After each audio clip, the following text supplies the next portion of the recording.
17 kilometres ഡിസ്റ്റൻസിൽ നമുക്കിത് ഈ flowers തന്നെ, ഈ കളർഫുൾ ഫ്ലവേഴ്സ് നമുക്ക് നർമ്മദ നദിയുടെ തീരത്ത് കാണാൻ പറ്റും. It is a really mind blowing view for us. പിന്നെ നമ്മൾ ഈ കാണുന്നതാണ് സർദാർ സരോവർ ഡാം. ഞങ്ങൾ ശരിക്കും പറഞ്ഞാൽ രാവിലെ തൊട്ട് ഇറങ്ങി. ആക്ച്വലി നമ്മൾ മാക്സിമം ടൈം ജംഗിൾ സഫാരിയിൽ എൻജോയ് ചെയ്തു. അത് കഴിഞ്ഞ് ലഞ്ചൊക്കെ കഴിഞ്ഞിട്ടാണ് പെറ്റ് സോണിൽ പോയി. പെറ്റ് സോൺ കഴിഞ്ഞിട്ടാണ് നമ്മൾ ഈ വാലി ഓഫ് ഫ്ലവേഴ്സിലേക്ക് വരുന്നത്.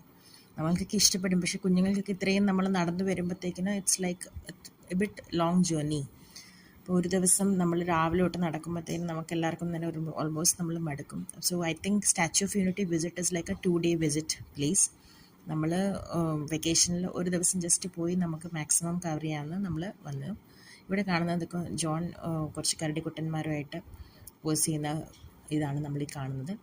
അവനിങ്ങനെ ആനിമൽസിനെയൊക്കെ ഭയങ്കര ഇഷ്ടമാണ്. സോ ഞാനപ്പോൾ പറഞ്ഞു, ഇവിടെ എവിടെയാണ് എനിക്ക് 4 ബിയേഴ്സിനെ കാണാമെന്നൊക്കെ ഞാൻ പറയുന്നുണ്ട്.